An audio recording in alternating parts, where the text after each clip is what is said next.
Bismillahirrahmanirrahim. Assalamualaikum warahmatullahi wabarakatuh.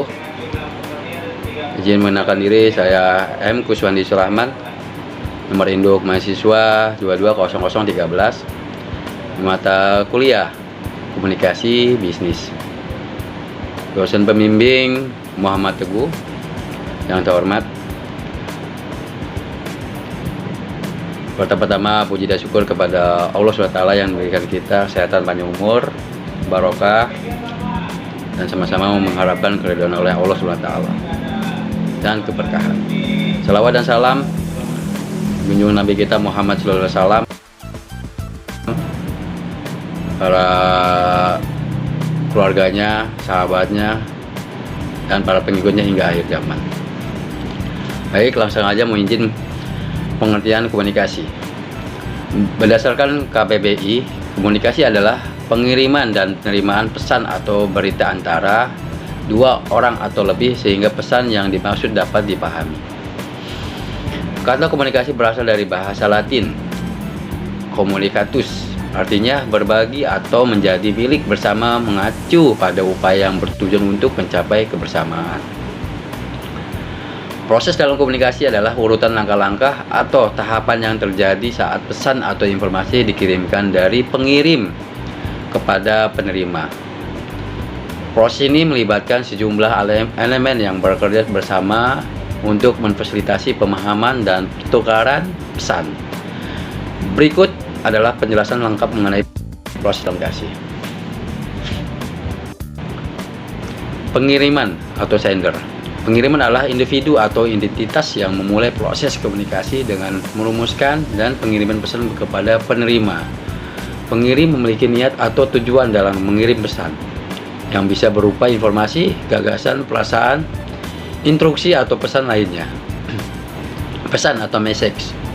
Pesan adalah informasi atau pesan yang ingin disampaikan oleh pengirim kepada penerima. Pesan bisa membentuk lisan, ucapan, tulisan, teks, visual, gambar, atau grafik, atau bahkan tindakan. Pesan harus dirumuskan dengan jelas agar dapat dipahami oleh penerima. 3. Saluran komunikasi atau channel. Saluran komunikasi adalah media atau cara yang digunakan untuk pengirim pesan dari pengirim kepada penerima. Saluran ini bisa berupa komunikasi langsung seperti percakapan tatap muka, surat, email, media sosial, telepon, atau berbagai bentuk media lainnya. 4. Penerima atau receiver. Penerima adalah individu atau entitas yang menerima pesan oleh pengirim. Tugas penerima adalah untuk penerima dan memahami pesan yang diterimanya. Penerima harus membuka pikiran untuk menerima informasi dengan benar.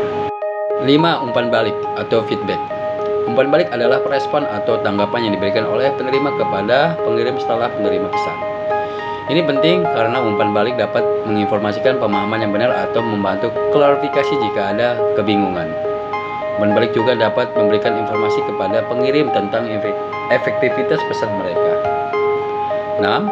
Konteks komunikasi atau konteks. Konteks merujuk kepada latar belakang, situasi atau lingkungan di mana komunikasi terjadi. Konteks dapat mengaruhi bagaimana pesan dipahami dan diterima. Misalnya, pesan yang sama dapat memiliki makna yang berbeda dalam konteks yang berbeda. 7. Gangguan atau noise. Gangguan atau noise adalah segala sesuatu yang dapat mengganggu atau menghalangi transmisi pesan dengan jelas. Ini bisa berupa kebisingan fisik, gangguan teknis, perbedaan budaya, atau bahkan gangguan internal seperti distraksi. 8. Tujuan komunikasi atau purpose. Setiap komunikasi memiliki tujuan tertentu seperti informasi, persuasi, instruksi, atau liburan. Pengirim dan penerima harus memiliki pemahaman yang sama tentang tujuan komunikasi untuk mencapai tujuan tersebut. 9. Dampak komunikasi atau efek. Dampak komunikasi adalah hasil akhir dari proses komunikasi dan mencakup perubahan dalam pemikiran, pemahaman, atau tindakan penerima sebagai respon terhadap pesan yang diterima. Model dan cakupan komunikasi. Model komunikasi adalah gambaran yang sederhana dan proses komunikasi yang memperlihatkan kaitan antara satu komponen komunikasi dengan komponen lainnya. Model adalah kerangka kerja konseptual yang menggambarkan penerapan teori untuk kasus-kasus tertentu. Unsur komunikasi ada 5, yaitu komunikator, WHO atau komunikator source sender, pesan, say what atau message, media, in with channel atau channel media. Lanjut, komunikan atau warm komunikator, receiver. Terus efek, impact, influencer. Bentuk berdasar komunikasi ada 2, yaitu komunikasi nonverbal dan komunikasi verbal. Satu, komunikasi nonverbal. Komunikasi nonverbal adalah kumpulan isyarat, gerak tubuh, intonasi suara, sikap dan sebagainya yang memungkinkan seorang untuk komunikasi tanpa kata-kata. Tujuan komunikasi bisnis. Tujuan utama komunikasi adalah menciptakan kesepahaman antara pengirim pesan dan penerima pesan komunikasi yang efektif, memastikan bahwa pesan yang disampaikan dapat dipahami dengan jelas oleh penerima. Feedback atau umpan balik dalam komunikasi bisa berupa jawaban langsung lewat ucapan atau bentuk non-verbal seperti isyarat atau gerak tubuh. Umpan balik menjadi salah satu. Beberapa kesalahpahaman dalam berkomunikasi seperti bahasa, budaya, kebenaran, semu, penipuan, tujuan tidak jelas, salah paham, sisi historis atau pengalaman, menganggap enteng lawan bicara, mendominasi pembicaraan dan pihak ketiga. Komunikasi dalam organisasi. Gates dan Sen berpendapat bahwa komunikasi organisasi adalah sebuah pengiriman dan atau pertukaran informasi dalam suatu organisasi sehingga dapat membentuk arus informasi. Adanya komunikasi atau organisasi dapat memunculkan jaringan informasi dalam organisasi tersebut. Beberapa pola komunikasi bisnis. Yang pertama, pola komunikasi pasif. Orang yang menerapkan komunikasi ini biasanya susah mengekspresikan diri mereka dan cenderung mengalah kepada orang lain.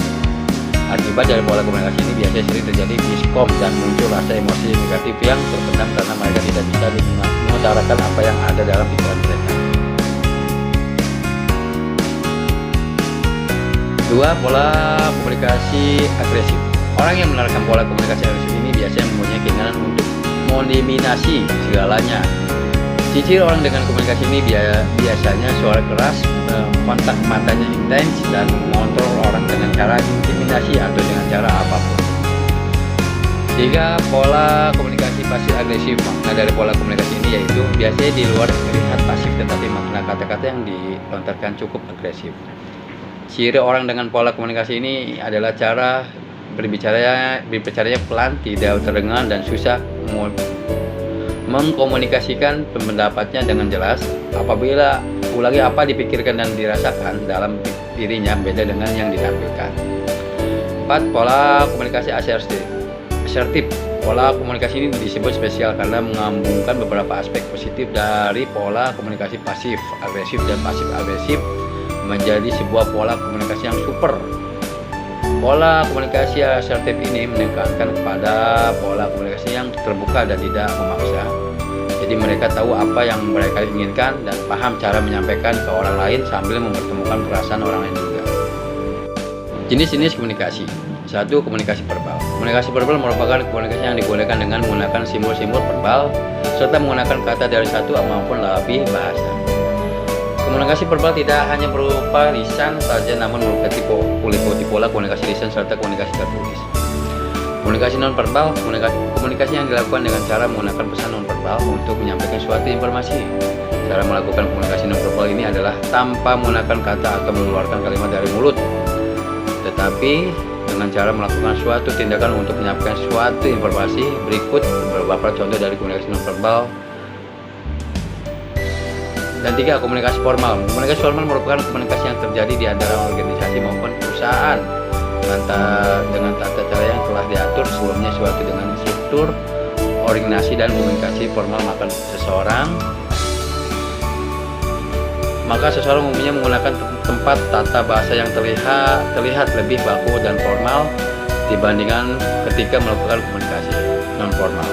Contohnya adalah ketika seminar, pembicara umumnya akan menggunakan bahasa baku yang mudah dimengerti serta berada dalam ruang lingkup atau tata letak yang formal pula seperti penataan tempat duduk, penataan pembicaraan, dan lainnya. 4. Komunikasi nonformal. Komunikasi non formal adalah ketika komunikasi terjadi di antara komunikasi yang memiliki sifat formal serta informal, yaitu ketika komunikasi tersebut berhubungan dengan pelaksanaan suatu tugas maupun pekerjaan dari organisasi serta perusahaan dengan kegiatan yang sifatnya adalah pribadi dari anggota dari organisasi atau perusahaan tersebut. Contohnya adalah ulang tahun perusahaan, ulang tahun organisasi ini, dan lainnya sebagainya.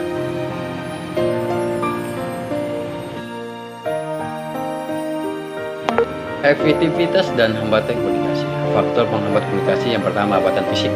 Biasanya disebabkan oleh kondisi fisik lingkungan atau komunikator dan komunikan. Contohnya gangguan sinyal karena cuaca, gangguan kesehatan, gangguan alat komunikasi, dan sebagainya. 2. Hambatan sematik. Terkadang dalam komunikasi ada menggunakan kata yang mempunyai arti ganda, tidak jelas, atau berbelit-belit. Situasi seperti ini bisa menjadi hambatan besar dalam komunikasi efektif, karena sebuah proses komunikasi akan dikatakan efektif jika komunikator dan komunikannya mencapai kesamaan makna. Ketika hambatan sematik terjadi, besar kemungkinan komunikasi akan memiliki persepsi, pandangan, dan pemikiran yang berbeda dengan apa yang diharapkan komunikator. 3. Hambatan psikologis. Hambatan psikologis dalam komunikasi efektif.